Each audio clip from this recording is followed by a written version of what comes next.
What's going on, everybody? Welcome back to my storage room, complete with a new floor, right? Just did this for aesthetics, just to see. Gotta work on the glass textures, otherwise it's a fog effect floor. It does its job. Wanted to show you guys some updates that I made to the farm.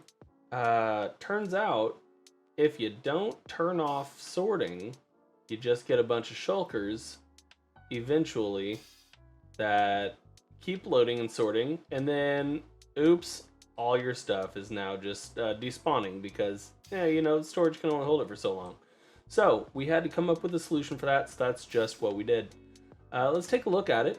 First of all, the sorter still works the same way you'd expect it to. Oop, that didn't mean to type that. Right, you just walk up, you put that in there, it still does its thing on the outside, right? Here pretty soon we'll see the indicator working, and eventually, since I just put a full shulker in there, we would end up with a full shulker in here. Now, I've already preloaded this, so we're going to see what happens whenever it fully sorts, but I'm going to break it down to you guys right after I turn it back into daytime. Alright, so pay no mind to this, I was just doing a little bit of science. But basically the process hasn't changed, right? You use the same impulse SV item sorter, the same shulker loader, the same item indicator system, but we made a slight change to the manual shulker release. We added slice disabling. As you guys can see, what that does is it turns off sorting, right? Turns off the ability for additional shulkers to be input into the system. And how do we do that? Easy. So if you look at this, hopper here, you've got a comparator reading and output. Turns out, one shulker is worth 3 redstone power, right? So the redstone power is all the way to here. If you have one shulker, that means anytime a shulker passes through here and goes into our sorter, we're fine. It's not going to turn the system off. It's not going to enable slice disabling until we input a second shulker. When it does that, it runs the redstone line all the way to our repeater, which then intersects with our shulker release system, right? But it powers the block and it remains in a powered state, which means that this process that you'll see here momentarily, where the oh wait, I removed that button.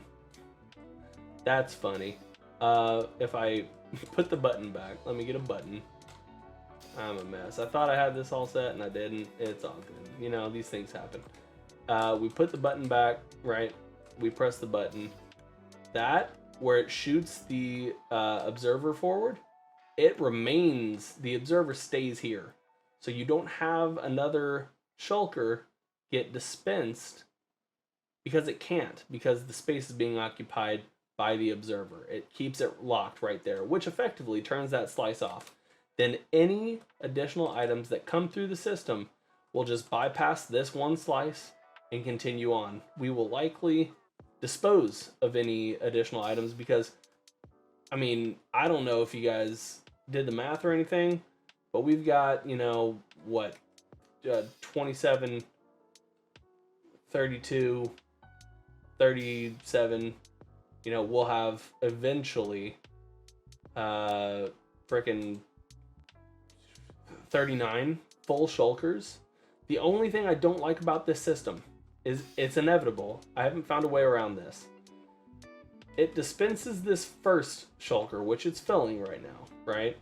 It's currently still filling this. Once it spits this shulker into here, it then activates the shut-off system, which will then do this again, which will spit out an empty shulker. And so you'll have an empty shulker sitting in here as well. I don't think there's any good way to resolve that. You'll just have to put the empty shulker back into your system. Oh, by the way, I put this little system here. I don't know that it's really necessary, but just in case we had additional, too many shulkers in the system, I could come over here reach in here and pull out shulkers whenever it comes by. I don't know that that'll make it into the final build, but it was just a thought that I had. So anyway, you see these are still going. I have no idea how long this is going to take. Probably longer than I really anticipated. And there's no way for me to figure that out. So I guess we'll just, I'll meet you back here after it's done, huh? And there you see, guys, how this system worked, right? Filled up the shulker, input the shulker into the system. You can see that here. Second shulker ended up right here. And then it also spat out that third shulker, which I, at this point, don't think there's a way to filter out, unfortunately. So that redstone line that was powered to 3 eventually got enough power to permanently disable this torch, enable this torch, disable, enable, right? Send out the signal to the back of the shulker, which is a permanently powered signal. And now we are permanently extended here. Once we remove, let's say we remove 3 shulkers, right? It's going to retract, and a new shulker will be placed, right? Because we have disabled this this redstone line altogether. So that's how the system works. There's a lot of time that led up to show you how that worked, but I'm glad we were able to show you that in time so you can see how it works in action. So not much really changed other than a slight change here to the to this shulker release system with slice disabling. Just so you guys know where this lines up, imagine this is your hoppers leading to your barrels, and on top of these hoppers would be a couple more hoppers. These hoppers would be right here. It would have the comparator sitting on top of it, and the rest of your shulker loader would then be behind. So that's it. That's how it goes, guys. Hope you guys enjoyed the content today. If you did, feel free to like the video. And until next time, guys, it's me, Yelkso. I'll see you guys next time. Take care of yourselves, and we'll talk to you soon. All right, bye-bye.